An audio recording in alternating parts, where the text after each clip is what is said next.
Yeah, here we go. It's late October, so the awards season is, well, some would call not quite in full swing, but here in late October, we're starting to get into some stuff happening for, films being screened late. The Fall Film Festival has passed us and everything with the trio of big festivals and all that.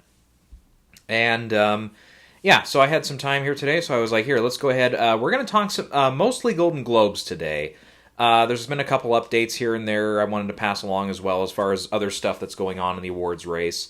Yeah, a couple things here and there that I've looked at. And then a couple reviews as well. There was a movie I just got out of about an hour ago, so we'll talk about that one a little bit as well. Yeah, I guess we'll start. The first thing I wanted to cover, actually, just because I have it as the kind of placeholder for now for Best Picture for my pick for who would win, and that's Blitz. Which I believe the London Film Festival is actually premiering it for full audiences this week, or was it late last week? I forget already. But yeah, but I think it's already passed. Yeah, I was behind a little bit on the schedule there, but reviews are in for that one. We're at almost 50 reviews on Rotten Tomatoes, and it's 75%, pretty solid. And basically, just from the glimpse of the reviews, it's kind of a I don't want to say standard, but it's not a particularly challenging film from Steve McQueen. Not that that's all he can do or anything. That's not all he's allowed to do is make challenging films that make you look at the screen if you dare. Some of his earlier films have had that capacity and stuff, which is fine. Widows was a pretty pleasant watch for me and stuff, and I think this one will be fine. Yeah, it sounds like Saoirse Ronan's really good in it. The kid actors are good in it. The technical aspects are good. I mean, it's possibly going to get a few of those technical nominations as well as some of the top categories and stuff. But yeah, most everyone seems to say it's good. It's pretty good. So and I thought about it when some of these first reviews were out, where I was like, uh-oh, is it time to pull it and find something else for the Best Picture frontrunner? Not yet for me. I might change my tune here in the next few weeks. Once we get into November and it's the early frontrunner stage, that's on my calendar at least, that's when I'm kind of like looking at, okay, what's out that isn't, or maybe not what's out, because, like Anora just opened, for example, and we saw that one do very, very well in its limited run. One of the best per theater averages post-COVID and everything. But, what's been seen that, seems like it could be a consensus choice. And, and I thought of it that way, and I'm like, well, Blitz, it seems like nobody, absolutely hates it so far from critics. Obviously, hasn't played for too many Academy members or voters yet. We would presume maybe some BAFTA voters were present for some of the British screenings, of course. But, who knows? Obviously not a whole bunch of them in mass, but still, it's one of those things where it's like, okay, usually what wins Best Picture, as we've seen from the preferential ballot, it's the movie that people kind of hate the least, usually. Moonlight, I would dare to say, okay, was La La Land really that hated? I don't know, but that one kind of questions me, a little bit of a question mark. But 2017, I think, the next year, where we had Shape of Water, which was yeah, everybody likes Shape of Water. You had some people that really loved Get Out, but then there were other people probably in the Academy that are like, I don't do horror films and stuff, so they stayed away from it. Or you had something like Three Billboards, which I thought was still going to win because I was an idiot, but still, it was it was my personal favorite film that year as well. So I was a little reckless that year in some of my predicting, but it was yeah, a lot of people still liked it and stuff, but there was that awful and bullshit backlash that was going on with the whole it's all about race, it's a racist film and everything, which that just felt like a Weinstein level campaign hit, really. It was just really ugly. And too bad that a lot of voters and everybody kind of fell for it. But anyways, then we had and then 2019 we have something like 1917, which everybody liked, but then you had something like Parasite, which had a lot of passion behind it. And we can see those films also with the preferential ballot really do well. Because Parasite, you probably didn't have way too many Oscar voters in that year that were putting it 8th or 9th in the Best Picture lineup. They were we at 10? No, I think we were at 9 still. Or up to 10. Yeah, that was the sliding scale and stuff, yeah. So, yeah. and stuff like that. And I can see Coda. Coda was also kind of one of those films in the last few years that's been like, yeah, most everyone liked Coda. There weren't too many people that went out and said, I hate this movie, so that's how something like that can win as well. And Blitz, I feel like Blitz could have a little aspect of that. Again, the critic reviews are still, they're still fresh and everything on Rotten Tomatoes.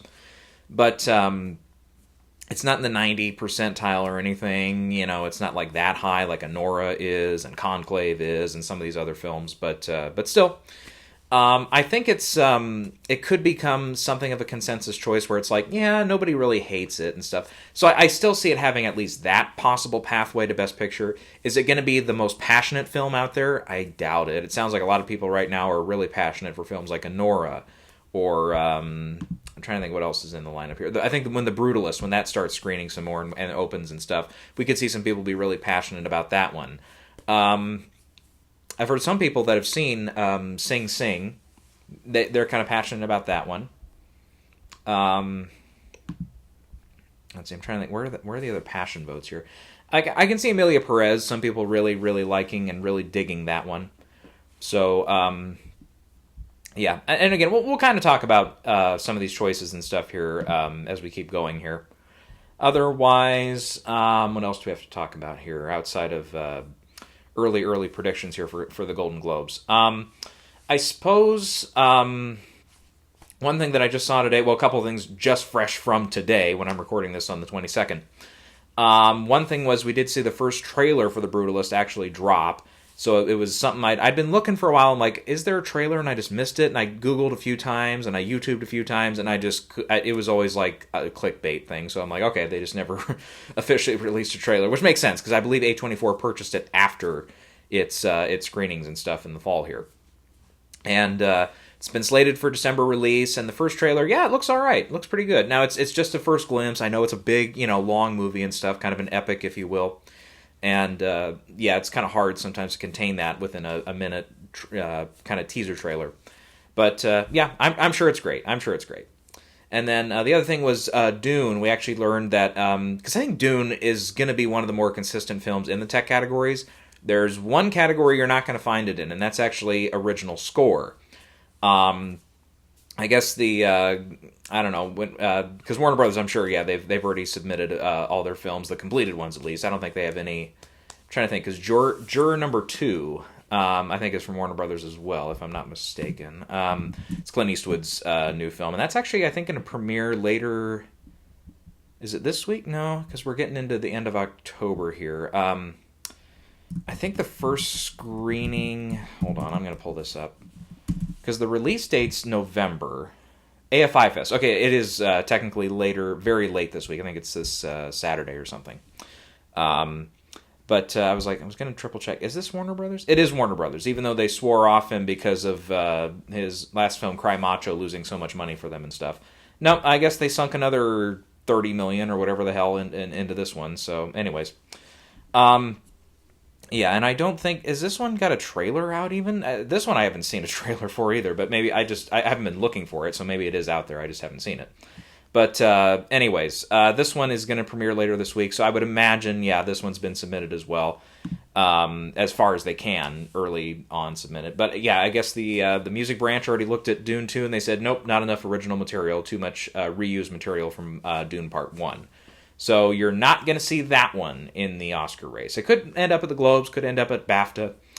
But, yep, that's one race there we're not going to see it. So that was kind of an interesting thing. Because, again, how many times...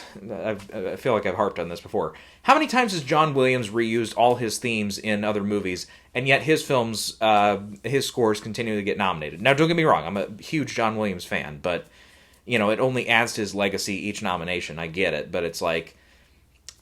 It's like, okay, he's the only one that can get away with it? I don't know. Whatever. So yeah, that's those two things. I feel like there was one other thing I was going to mention and I forgot what it was. We might come to it when we get through the predictions here, but yeah. And I'll stop in between here when we do get to the actual films that I saw, the two of them. We'll kind of just discuss them a little bit, just my opinions on them. I'll try not to go overboard and talk about them way too much because I know you guys are mostly here for predictions, but... Yeah, we'll go ahead and go into it. So, starting with the Globes category for Best Film Drama. My first pick here, at least early on, I'm going to stick with my Oscar frontrunner for now, and that's Blitz. Just for now. It might not end up... I think it'll still get nominated, but might not, obviously lead the whole thing. We'll have to see. Conclave in second, Dune Part 2 in third, Sing Sing in fourth, The Brutalist in fifth, and Gladiator 2 I have in there in sixth for now.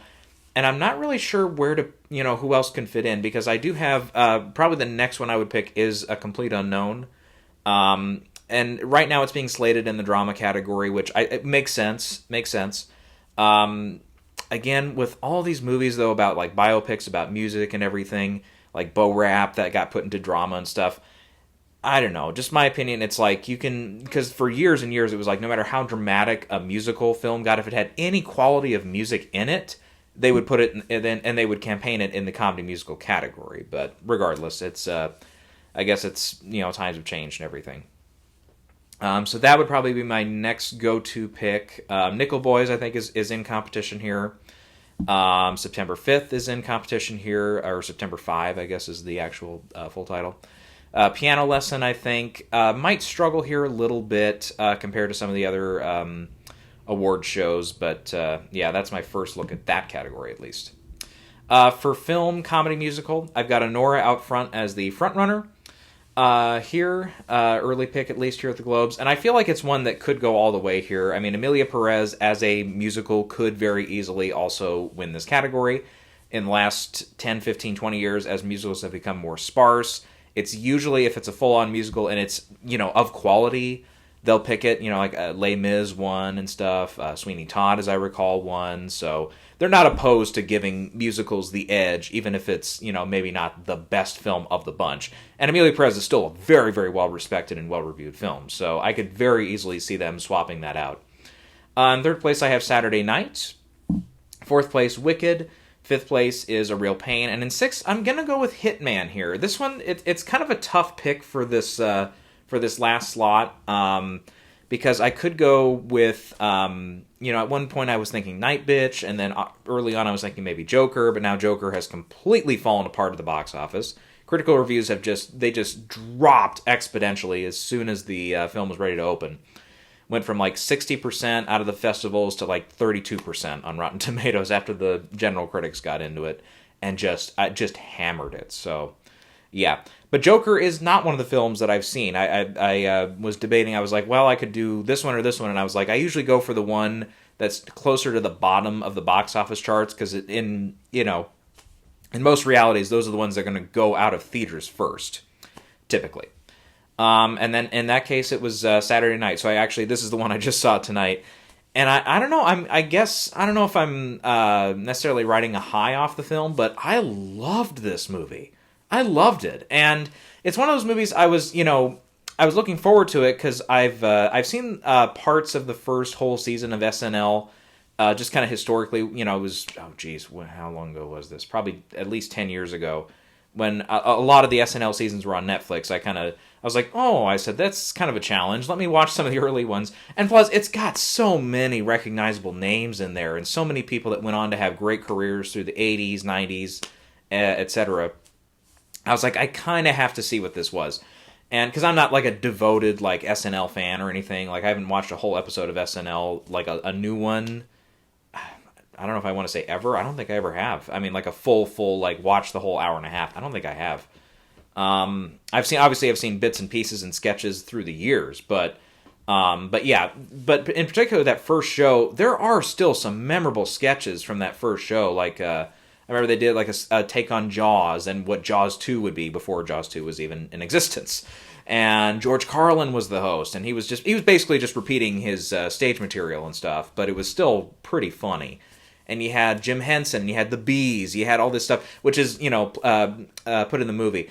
But man, I also really like inside baseball movies. This is a great inside baseball movie about television in the mid-'70s. This was, and as they sum it up in the movie, there's a line about we're the first generation that grew up on television to start running television. It's not, maybe not verbatim there, but, and yeah, it's next year it's going to be 50 years since they did the first show.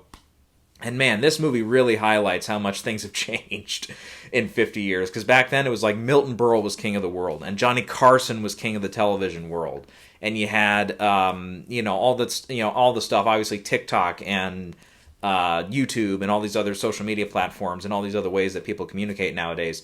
They weren't even a tear in someone's eye at that point. They were so far off. And it's just such a nice little window and a nice escape into that time period and stuff. Which obviously I was born way after, if you couldn't tell. But yeah, but still, I think I've said it before in videos. But the '70s is one of my personal favorite decades to just look at for the music, the style, the clothing, the television stuff, the movies. Oh my God, so many of America's greatest films are from the '70s, and it's such a fascinating decade, too, with Watergate and with Vietnam and with gas crisis and with disco and the anti-disco movement and all that. It's just such a fascinating time period. And the movie, what I really liked about the movie, too, I mean, the biggest thing I thought, the biggest takeaway I had from the movie was the ensemble is excellent. I mean, it's something I really, really appreciated from this movie.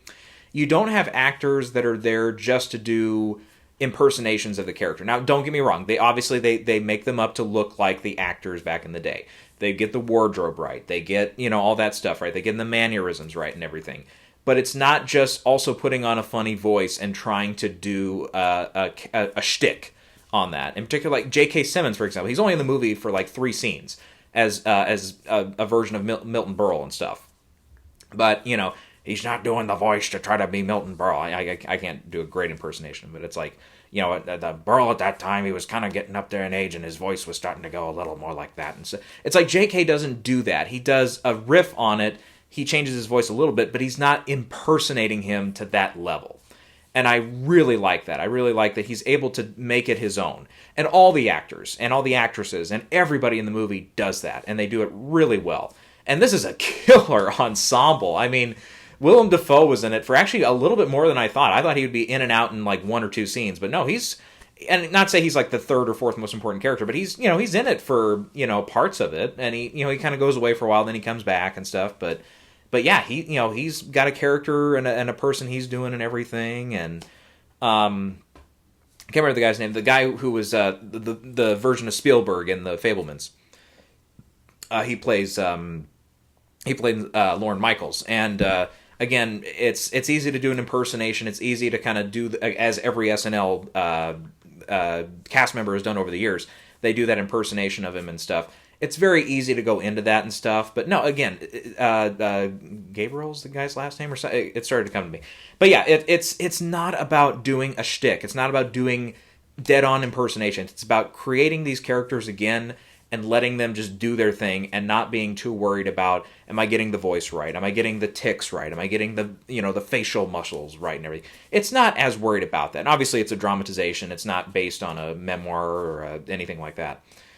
But yeah, it is, but it's still really fun to see versions of Aykroyd and versions of Chevy Chase and versions of George Carlin and Jim Henson and all these guys that were running around at the time. And the movie does do a really great job, too, with its with the camera work and the editing, of making it a very frenetic and very hectic environment that the movie operates in and everything. I thought that was really well done.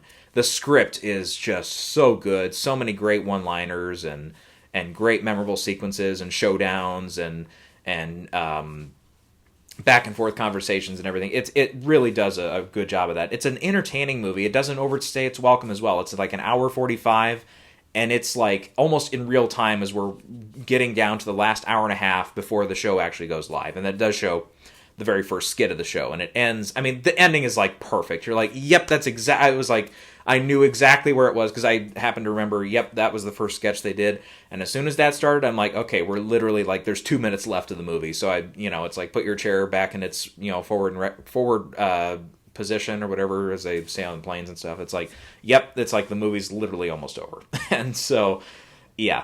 And yeah, I was just really impressed by that. I loved, again, all the inside baseball stuff, the behind the scenes.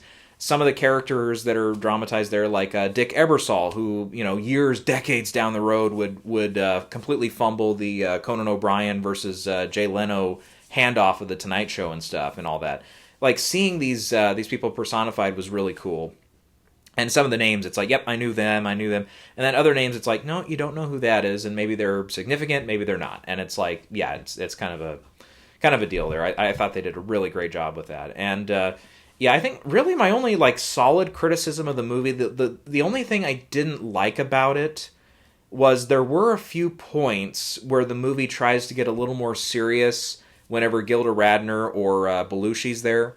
In particular, there's one scene toward the very end, like with maybe 10, 15 minutes to go, where there's kind of a quieter scene with Belushi and Radner, and it's trying a little too hard to pull on your heartstrings, because obviously both of them passed away when they were very, very young, and very much, I believe, having seen some of their material back in the day, of course, years later, they very, very much, their careers were cut short, and they left a lot of material on the floor, so to speak. There was so many great jokes or movies or television projects, whatever they could have done, or even books that they could have written, that really would have been entertaining and entertained a lot of audiences. And it's like, nope, both of them for different reasons, left us too soon.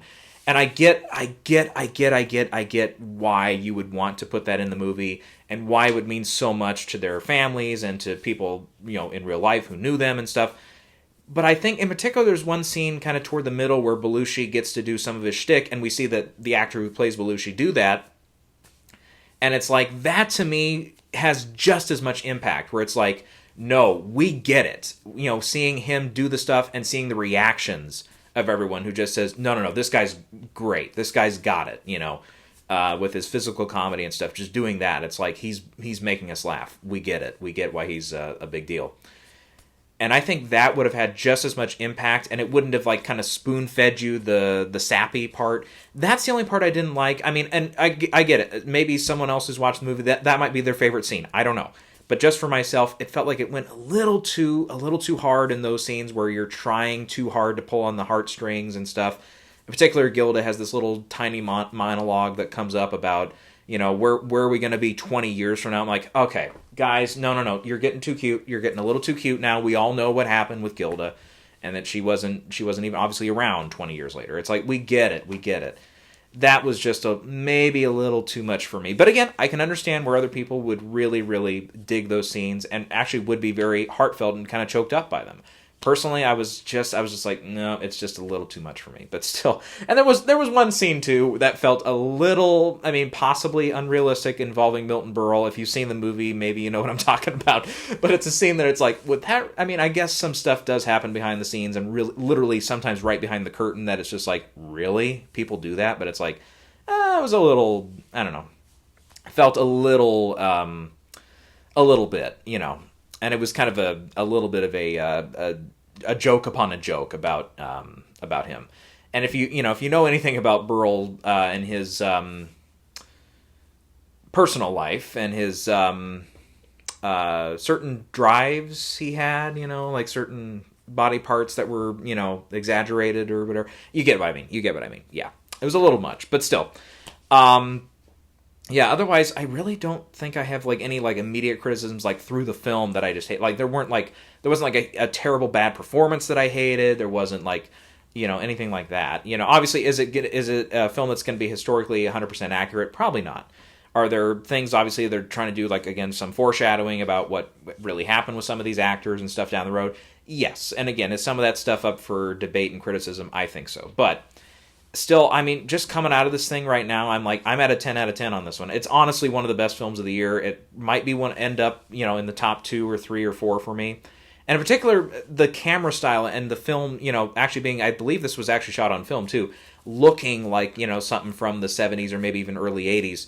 That, kind of like the holdovers last year, I thought really was a nice little touch behind the scenes and stuff with the technical aspect there. So yeah, this is best Jason Reitman's done in a while for me. Not that, and again, I haven't seen every last project he's done, from Juno to here or something, but I think this is, with Up in the Air, Juno, I would put this, right up there in his better films for sure.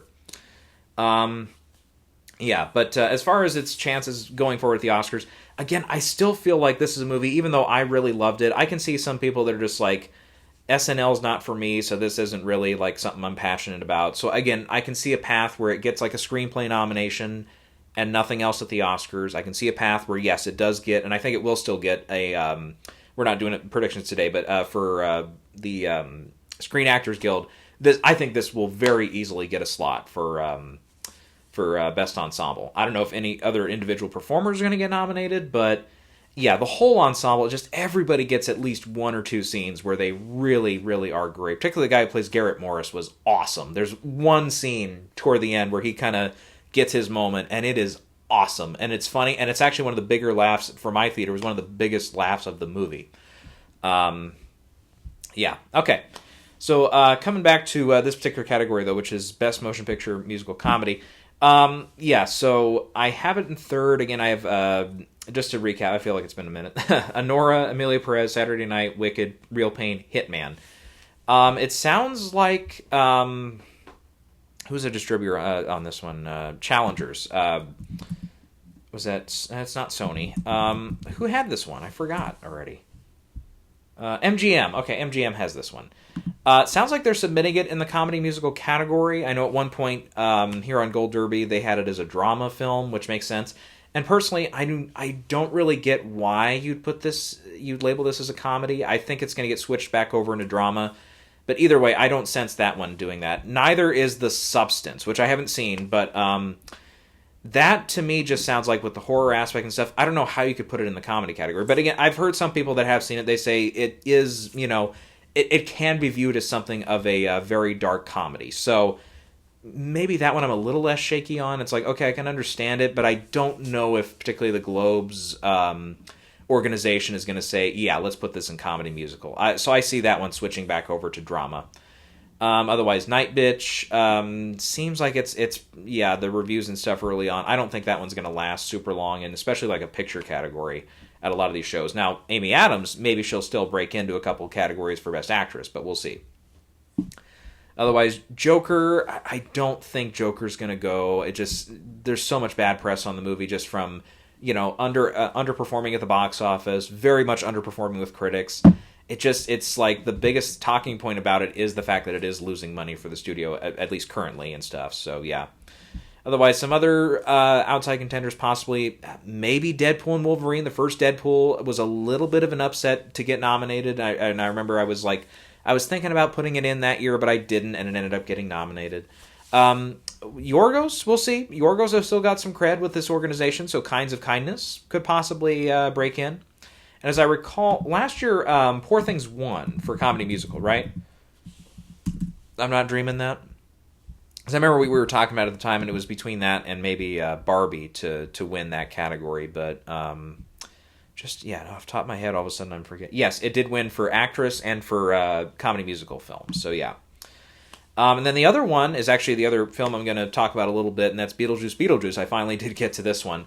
And for the picture nomination, I don't know. I mean, it's still done very well at the box office. Worldwide box office is still pretty good. Obviously, it's made money for Warner Brothers and everything. But for myself, just reviewing this one really quick, I thought the first half of the movie for Beetlejuice was good. It was okay.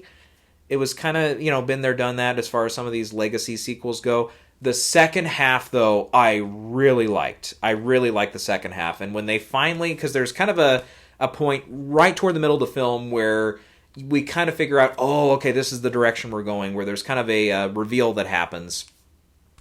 And it's like, okay, now we're getting into some stuff that's related to Beetlejuice, the original story and stuff, and some of the worlds and the rules and stuff. And it's like, oh, okay, now we're going into some fresher material. Because, yeah, there is some of the stuff that's loaded into the front half of the movie that's, callbacks, characters returning and everything. That does feel a little washed up. It's like, okay, yep, we've seen that before. We've done this before and everything.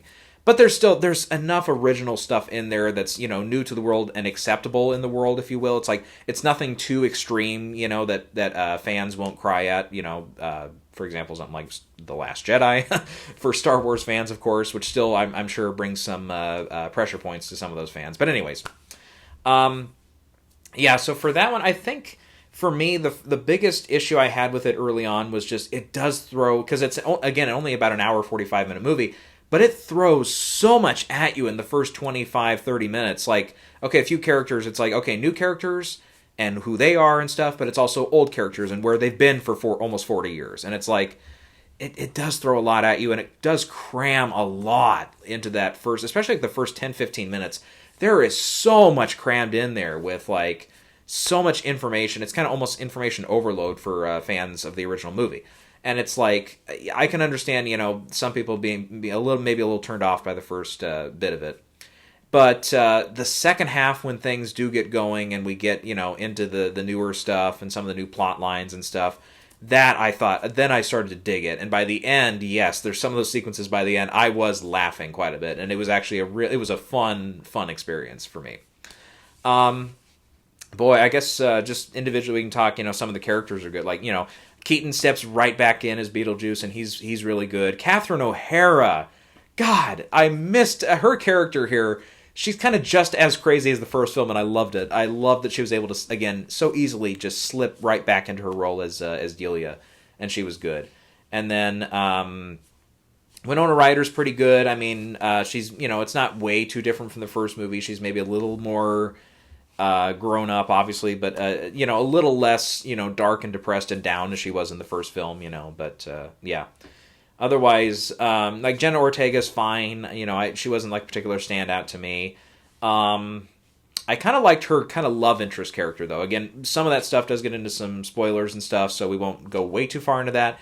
But that whole aspect and their relationship back and forth and where it goes, that was some of the most interesting material for me in the film. And there's actually a nice little gotcha thing that happens there that at first it feels like, oh, it's a commentary. It feels like a commentary is happening because there's certain aspects about this kid's parents that we're not allowed to see. And it's like, at first you're like, oh, it's this old commentary about, blah, blah, blah, and this. And it turns out to be a little different. And I thought that was a nice little touch. I actually really appreciated that. Yeah, and there's little things here and there where it's like, yeah, on a second watch, you definitely would notice it. But yeah. Yeah, and I mean, yeah, there's some aspects like for the new characters, like the Justin Theroux character, and again, I feel like since this movie's been out for almost 2 months now, if you've seen other reviews, I'm sure you've heard this from everybody, but it's like, yeah, his character wasn't great. It's a filler character. It's like, we need a kind of bully, kind of bad guy character, in the living world. Yep, throw in Justin Theroux. And unfortunately, I think Monica Bellucci's character too, she has such a wonderful introductory scene that it's like, oh, this is a cool character, and the way they do that, obviously with Bee Gees on the background was on the soundtrack was awesome too. I dug that, but yeah, she's introduced, and we get this big introductory scene. We're like, okay, she's gonna be awesome, and then she's literally in the movie for like maybe 4 more minutes, and then she's done, and it's like a total screen time through the rest of the movie. It's like, damn, they just couldn't find much to do with her character, unfortunately, but. Yeah, so that's a criticism I had where it's like, no, it's like some of these newer characters, again, they're really interesting, but there's so much going on and so many plots and subplots that keep developing, like, what's going on with Charles Dietz, Jeffrey Jones, who's not in the movie, what's happening with him, and, how he ends up dead at the beginning of the movie, and what happens even after he's dead, which I did not think they were going to go into, but I guess we should have probably seen that coming. And then the stuff with Delia, and then the other stuff with Lydia, Winona Ryder's character, and then other stuff with Beetlejuice going into his background and what happened, when he was alive and stuff. Where it's like, I don't know if I really wanted to know. Like, that's something I would have loved to just kind of just be a fan discussion for decades that goes on and on. Where it's like, okay, why, what about Beetlejuice? And it's like, oh, it's just something that's just never answered, and all the different answers, like who he was, where he was, what time period, and everything. That would have been fun, but as they do it in the movie, it was really weird. I was like, Fellini? It's almost like a Fellini throwback, and I'm like, are they going with Fellini here? And then, again, for your very seasoned film fans, and especially if you've seen like horror movies from the 60s, 70s from Italy, yeah, there's a nice little tribute to a certain director there. That it's one of those things I didn't catch it in the theater, and then I heard other people talking about it later. I'm like, oh, okay, that's what they were going for. At first, I was a little, because it's not a particular filmmaker that I'm like well seasoned in. But yeah, it was one of those things I was like, oh, I see now I can kind of see where you're going. So I looked up a couple things later. I'm like, okay, yes, that's where they took it from. Otherwise, yeah, I'm like, who else, from the movie to talk about? But yeah, And that's unfortunate too. Yeah, 'cause all these subplots happen. It's like so many of them are just so quick and they're just over, and you're like, oh, but that was interesting. What's going on? And it's just nope, we never get to it. And the one that I know a lot of people that review the film are like the most upset about. I thought the payoff to that was so freaking funny, and it's just a one little joke that happens with it. I was laughing so hard, I didn't care. I was like, dang, I wish we could have gotten maybe a little more with this in retrospect, but I was like, the payoff to it and the joke that they set up to it was so funny that I was like, okay, I don't care. It was legit good. Willem Dafoe was in it too. That's right. Back-to-back Willem Dafoe. Yeah, and his character again kind of grew on me through the movie. In the first part, I was like, oh, he's just this. But as we go on, and there's certain tics about, a Hollywood actor trying to play it for real and stuff and all that, it got funnier as it went for me. But I can understand some people also criticizing that and not liking it. But yeah. Otherwise, yeah, I mean, it was wonderful to see some of the throwback effects, like some of the practical effects in the film, and they did blend okay with the CG effects. Obviously, there is still a lot of CG in the film and everything, and I would say probably it's at least a 65-35 split. Maybe that's being generous, but yeah, all the practical stuff I thought stood out and looked pretty good. The stop motion with like the sandworms when they come back and stuff still looks really good and looks alien enough that you buy it, even if it's because there's not really a lot of other stop motion, I think, in the first Beetlejuice or this one. Not that I can recall, at least. I mean, a couple things, yeah, in the first one I remember now, yeah. But like the fireplace jumping out, that stop motion, but yeah. And obviously when the Maitlands, who are not in this movie as well, the new one, when they transform later in the movie, yeah, that's stop motion if I'm not mistaken, so yeah. Anyhow, but yeah, for more talk on stop motion, we'll keep going. Anyhow, yeah, so I enjoyed the effects of it and stuff. And I did enjoy, the one thing I dig about some of these legacy sequels, and I think other ones get wrong, it's like, okay, when you just literally like repeat jokes and repeat lines, which again, Alien, the new Alien movie from earlier this year, I can't remember, Covenant? No, Alien Covenant was years ago. Romulus is the new one, yeah. So many subtitles. We have Alien Earth coming up too, which is a dumb subtitle to me. I know it's a series or whatever, but still. Alien Earth, it's like, well, what the fuck? How can it be Alien Earth? That's not grammatically making any sense at all. But anyways, that one particularly I remember, I think we talked about it at the time, but there's one line that is just so obnoxious that they throw in a callback line. It's like, it had no purpose being there whatsoever. And Beetlejuice for its credit, it doesn't go that far. Like, there's maybe one or two lines from the first film that get repeated, but it's not in a way that makes you like super like annoyed. There's some stuff like, the opening credits, is kind of a throwback to the first film, and it's like, okay, that was kind of cool. And yeah, there's a couple elements here. There's like the Deo sequence. There's a kind of a different version of that in this one. That, it's original enough and it's different enough that it takes, maybe some people are smart and they call it right away. But like the casual fan, it's like they kind of pick up on it like 30, 40 seconds and they're like, oh, this is what, it's a take on that. And it becomes, I think, that therefore more enjoyable. But yeah, like that sequence I thought was actually really fun. Yeah, I don't know. Otherwise, it's kind of like the first film. It's like things just wrap up really quick at the end, so that can also be a legit criticism. But yeah, at the end of the day, I'm thinking for a score on this one, I think I'm a 7 out of 10 on this one, but like a higher 7 I can't quite go 8 out of 10 on it, but because yeah, they're legit. I think the first half is really crammed, and there are some legit subplots and storylines that literally just get pulled from the movie just because we run out of time.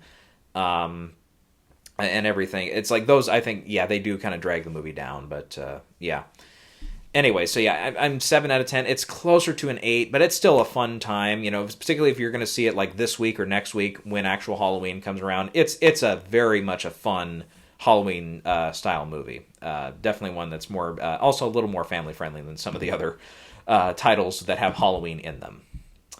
Anyways, but yeah, getting back to predicting here, let's run through some of the other categories here. I guess with the Globes, since we've kind of talked about these films, in previous videos and stuff, we don't have to go like too far into what the movie is and stuff like that, and where I think it's going to end up and everything. So yeah, let's start here with the directing category next. Again, as a placeholder for now, I'll go Steve McQueen for Blitz in first, Sean Baker in second for Nora, then Jacques Audiard for Emilia Perez, Edward Berger for Conclave, Denis Villeneuve for Dune Part 2, and Brady Corbett for The Brutalist. And really, the last few, they can go in any order. I think all 6 of them are going to make it. And again, right now, I think these are the 6 that you're debating at the Oscars. Outside of what if, Gladiator 2, that's the one thing I was going to talk about, but I don't think it's even worth fucking talking about. And yet every fucking major film does this, and I'm sick of it. All these sites, they blow up the big reactions from people that are mostly through social media, not like tried and true film critics that write for a major publication. Obviously, there's few of those left anymore. But, everybody, because here's the thing, without, if we can take like a quick 2-minute timeout just to talk about that, because it used to be a thing. It's like, it used to be a big deal when people would say, oh, okay, the first round of discussion points and stuff, the first screenings have begun for a movie, and full critical reviews are not out yet, but they're social media reactions. And it's like, those used to eat up a lot of news cycles for movie news and stuff. And I think at this point, people, including myself, are starting to get a little smarter with those. And that's, okay, we realize now, because so many times, so many countless examples, there's films that, they get this big hype off the thing, and then critic reviews come in, and everybody has the expectation, based off the social media reaction, this is going to be like an 85, 90, 95% on Rotten Tomatoes. And it comes in Rotten Tomatoes and it's like 70. And everybody's like, well, what the fuck? What went wrong? And it's like, well, these are tried and true film critics who are not afraid of what they say. Because, all due respect to all the people that are, the social media hypers and the ones that legit their job is to kind of smoosh a little bit with the Hollywood people and with the studio people to get these early access stuff, you have to kind of take what they say with a grain of salt, because they're going to be out there to say, okay, I need to keep getting these jobs. I need to keep getting these invites to these premieres and stuff. And the only way to do that, usually, is to say something nice. And unfortunately, I think a lot of them, they can go a little... they can go a little easy on a lot of these films. And again, because they're afraid of some of the recourse of actually saying what they really feel about the movie. And I personally, back in the day watching, some of like the AMC Movie Talk or Collider Live, it's like all those folks, unfortunately, are kind of stuck in that world right now. And it's like, I just can't take them seriously anymore. Because I know, unfortunately for them, and I'm sure they would admit this too, it's like really the only way, and I'm not calling them out by any means, I'm not trying to, but it's like, because I know I don't know them personally, but I feel like they're good people and they love movies, and I love movies too. But it's like, again, I just feel like they're kind of stuck in that rut where it's like, okay, they have to say at least a couple good things about each movie they see, otherwise that studio is going to remember that and they're going to cross them off their list next time. And it's unfortunate. It's kind of that environment, and that's why I don't want to go anywhere near that environment. But anyways, because like Gladiator 2, they just did a round of that with some of the first screenings, and it's like everybody's like, oh, it's a masterpiece, it's this, it's like, and I know the second that the actual critical reviews come in, it's probably not going to be that. Probably not. The only exception I can think of this year that it actually kind of held up close to that was Dune Part 2, which of course I kind of shit on when I first saw it, because I was I just personally did not like where the story went. And it's, again, I've only seen it the second time otherwise, but it's like, yeah, I was a little nicer to it the second time because I knew where the story was going this time. Because again, I'm not overly familiar at all with the original Herbert novel and stuff. But it's like, okay, this time it's like I see where we're going. I know where the finish line is and stuff. So it's like, okay, let's try to work in my brain a little bit more this time. Okay, is it more logical to get there this time versus the first time I was a little kind of awestruck at like, okay, what are we doing here? Yeah. It's like, why? How did we take this kind of left turn and stuff? But seemingly so, at least. But yeah. Anyhow, so I know right off the social media reactions, we've seen a little uptick with some people saying, "Oh, Gladiator 2 it's going to be right in the discussion and everything." I'm sorry, no, not just with the social media reactions. No, I'm not going to jump onto that bandwagon right away. Now, Ridley is still an industry legend. He's been around for going on almost 50 years. As a, kind of bona fide, named director. Could he get another nomination? Sure. He couldn't get it for The Martian, though, even though that one was actually a really legit great movie and everything. But, yeah. And not to say that Gladiator 2 is not going to be a good movie based off these reactions, of course. But, again, the first Gladiator does not hold a spot in my heart that a lot of 90s and 2000s kids do. So, yeah, that's just me. Let's see. Otherwise, for potential nominees... Greg Kudar for Sing Sing is still, I think, possible. It's going to be a struggle to see him get in, I think, for the rest of the year. It's just, unless the particular voting branch really, really, really digs that movie, I just don't see him breaking through and stealing a slot or two away from some of these other directors. Pedro Almodovar is still in the discussion, I think, for Room Next Door. Boy, after that, I think it gets really thin after that. We're kind of down to like 7, 8, 9, 10 choices maybe in some of these, particularly the directing category. But God, unless Blitz completely falls apart with its, like if it performs poorly at BAFTA and the SAG, it gets completely snubbed by SAG, or the Globes, it doesn't do well. Unless McQueen kind of starts falling out of the conversation, it's going to be a bitch to figure out how they whittle these 6 down to 5 at the Oscars. It's going to be hard. And particularly, again, when you have Ridley Scott and Pedro Almodovar, past nominees in that category, also in the discussion point, and possibly also Greg as well. So it's like, oh, that is gonna be tough as we keep going. We need to really see who makes that list of 5, like at BAFTA, or is it 6? I forget now. Is it 5 or 6 that get into BAFTA for director? I think it's 6 now. Yeah, it's like who makes that, who potentially misses that. Same with the Globes. Same with possibly a little bit of a little bit of grain of salt with the Critics' Choice, because Critics' Choice is a little different. But yeah. So yeah, it's definitely going to be a fun next few months as we start to see some of these precursor awards start putting in their bids for that particular category.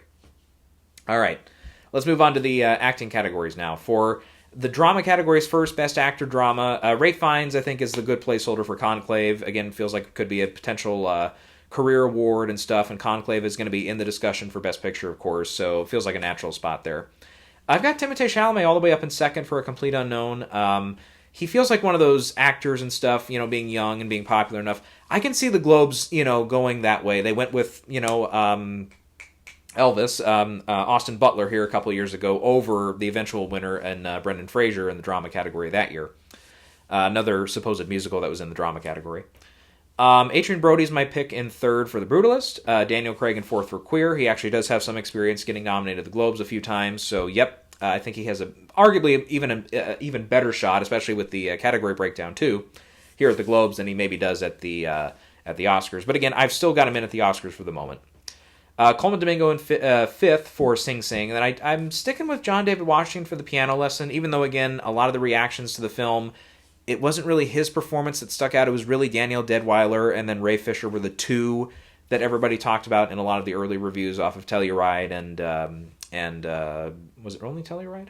Maybe it was only Telluride, yeah.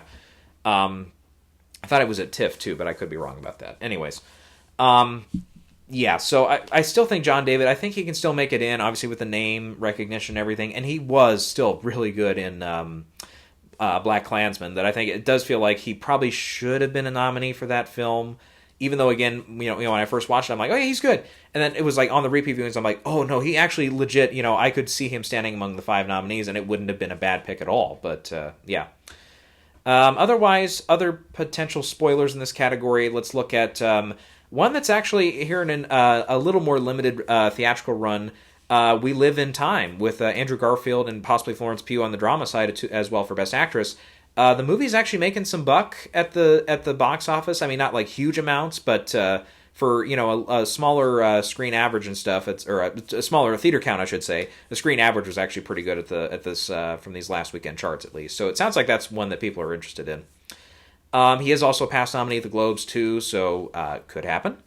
Otherwise, Paul Mescal, I've heard both pronunciations for him, for Gladiator 2. Sebastian Stan, I think for The Apprentice, that's going to go drama side. But he also does have a different plan, which is going to be on the comedy side. Then we have Best Actress Drama. I think at this early stage, it's a real showdown here. Even though I have Saoirse Ronan in second place for The Outrun, I think she's still, going to get nominated for it. But I think for who could win this category later on, Angelina Jolie and Nicole Kidman both, I think, have a legit argument to win this category. I'll have to remind myself here, has Angelina won a Globe, or has she got an IOU? Because I can't remember, because it's going back to 99 with Girl Interrupted. I can't remember if she actually, I don't remember her sweeping that year.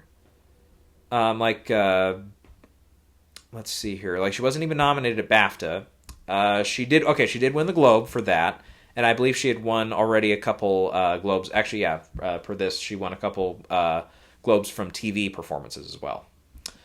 And she did win SAG as well. So yeah, she'd gotten a couple notices that year, but it wasn't a total sweep. I couldn't remember that. So BAFTA could be a potential IOU for her if she ends up being in the discussion to win. We'll see, because again, that's a more European leaning voting branch. This is a European legend opera singer. Angelina, I think unless we see someone totally take over for Best Actress, which if it's not going to be Mickey, again, I've heard Mickey, I've heard Mikey for pronunciation of her first name on the comedy side for Honora. If she's not going to sweep the season, I would look out for maybe somebody like BAFTA, maybe going with Angelina as well. I think she could definitely get a bunch of votes for her performance there. Anyway, so first I have Angelina, then Saoirse Ronan, then Nicole Kidman. I'm going to go Marianne Jean-Baptiste for Hard Truths in fourth. I'm going Julianne Moore in fifth for The Room Next Door. And I originally had Demi Moore getting in for The Substance when she was on the drama side, or at least in consideration. She might end up back there again, and I might switch back to her. We'll see. But for now, since she's out and she's on the comedy side, which I don't think is going to go for her, even if they end up in that category, I'm going to go with a past winner here, Kate Winslet. Kate Winslet has won a bunch of Globes in the past, and she's got a film out called Lee. I can totally see that being one that the Globe voters go for, so I have her in sixth. But still look out for Tilda Swinton also for The Room Next Door. They're both going lead. Florence Pugh we mentioned for We Live in Time. Robin Wright potentially for Here. Maybe Tom Hanks on the drama side too for actor. And then there's a movie, I haven't really seen much on this one. It's called I'm Still Here with Fernanda Torres. Some people are picking her. I guess I don't know much about that one right now, but yeah.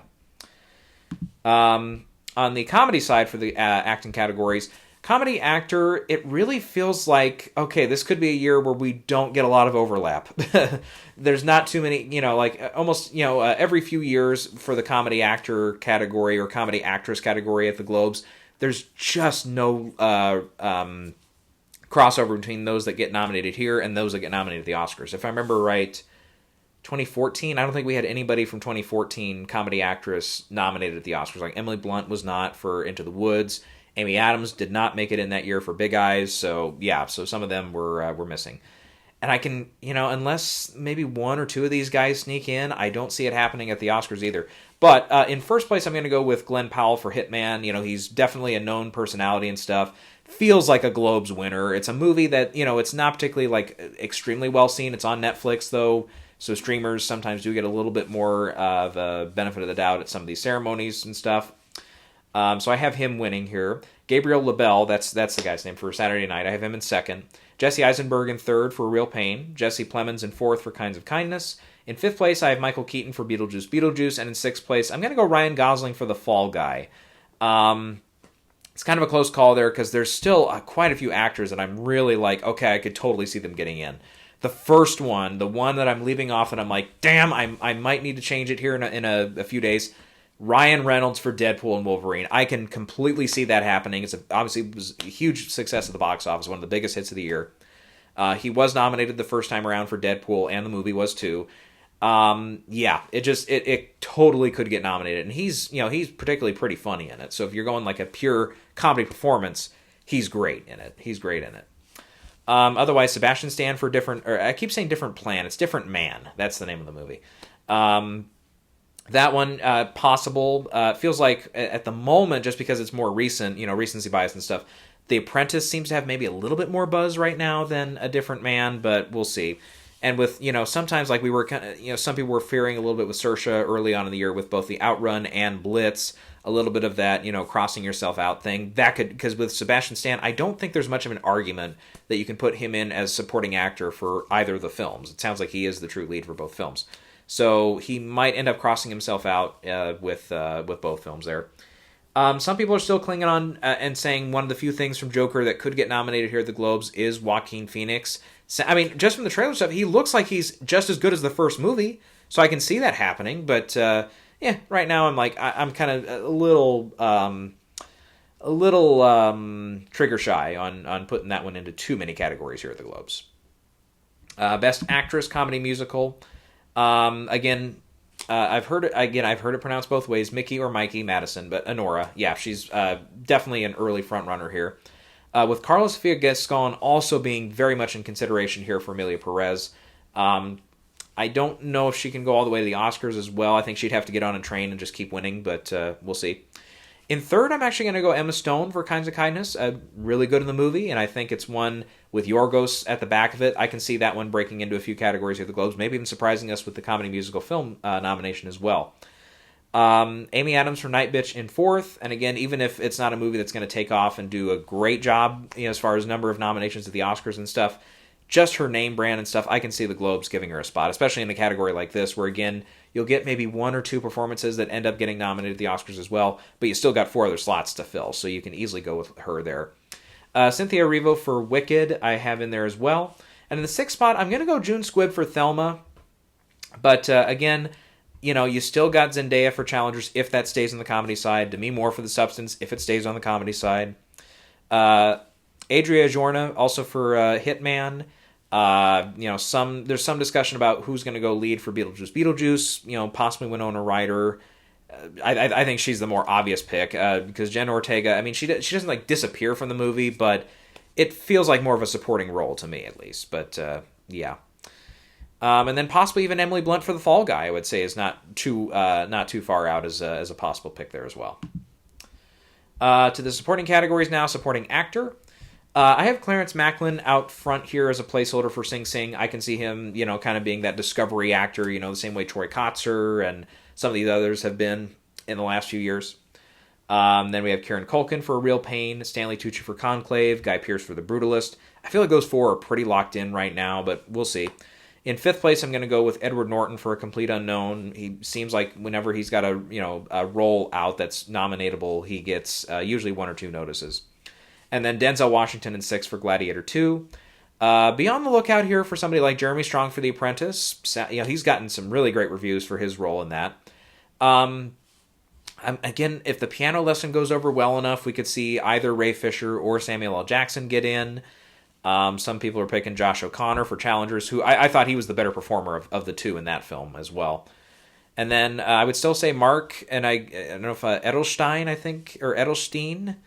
I'm trying to pronounce it the best I can. I haven't heard his name pronounced very much for Honora. If Honora just really goes over super, super well, and they want to just, put it wherever they can, then I can see a role like that also getting nominated. For the supporting actress side, I have Danielle Deadwyler in first for The Piano Lesson, Zoe Saldana and Selena Gomez both for Emilia Perez, and then I have Felicity Jones for The Brutalist, Isabella Rossellini for Conclave, and in the 6th spot, this is tight, this is close, but I can totally see the Globes doing a Globe thing here, and they still put Lady Gaga in for Joker. I can see it happening. She's my 6th place pick for now. I might drop her later in favor of Aunjanue Ellis-Taylor for Nickel Boys. Very possible. Saoirse Ronan possibly getting the double bid for Blitz as well. Even Margaret Qualley for The Substance, I think, has something of a shot. Don't forget, she does come from kind of Hollywood royalty, if you will. And she's been in enough stuff over the years here. It's like she's on that track to finally get a nomination, I think. And this could be the one. I don't know if it would go all the way to the Oscars, but I can see her kind of stealing a slot away here, or potentially at SAG, since it was an early release, and SAG does tend to like early releases more. I don't know about BAFTA, but SAG or maybe even Critics' Choice, I can see Margaret Qualley stealing one of those slots away if there's enough support for her and the film. Let's see, for the last category we'll talk about here, and that's the screenplay category. Again, just as a placeholder, I'm going to go Blitz first, then Conclave, Honora, The Brutalist, Emilia Perez, and I'm going to go Saturday Night in that 6th spot for screenplay. So I'm going to leave out A Real Pain, which could, I could see that being a real hit here at the Globes. You get the pun. You get the pun. Room Next Door, yep, that's possible. Sing Sing is possible. Possibly even something like Hard Truth or The Piano Lesson could sneak in there for screenplay. I don't see Dune Part 2 getting in for screenplay, but yeah. All right. I think that covers most everything on the Globe side, at least for now. Just some early predictions there. I think we'll wait maybe a little bit of time here, maybe another week or so, and then we'll talk about some Screen Actors Guild stuff. I think I want to get a little further into November before we start trying to tackle some of those tech categories at the Oscars, like cinematography, makeup, visual effects, some of those. I want to wait a little bit longer. That way, we have a little bit of time to kind of think about some of these, and then maybe see 1 or 2 more films start to screen or get released. So we maybe have a better idea of what's in and what's out before we dive too heavy into that. But Otherwise, just on the Oscars side, though, I don't think I've made way too many changes yet. trying to think. Is there anybody I've like completely dropped that I should mention? Um, I don't think so. I think I've still got the same 10 for Best Picture. Um,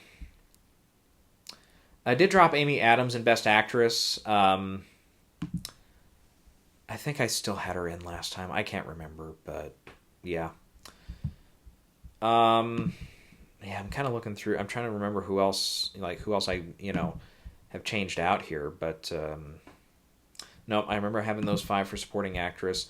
I think really the only one for supporting actor I did put Denzel in now in favor of Harris Dickinson for Blitz, just because he didn't get a bunch of notices from those early reviews, and it's like again with if you're a younger actor or a less known actor, you really have to pop off of those early ones to kind of get an Oscar campaign going, but yeah, I didn't hear a bunch of buzz on his particular performance, so I dropped him from that category. Yeah, I think that's it. That's really the only significant change, and that's just putting Denzel in instead. So yeah. So it doesn't really do a lot of good to to talk over that and waste a bunch more of everybody's time here. So we'll go ahead and we'll shut it down for now, and we'll be back sometime probably next week or so, and we'll talk about some SAG stuff, and yeah, probably just mostly sticking with SAG stuff. If any other stuff breaks, trailers out and stuff like that, we'll probably talk about that. But yeah, that'll be all we have for now, though.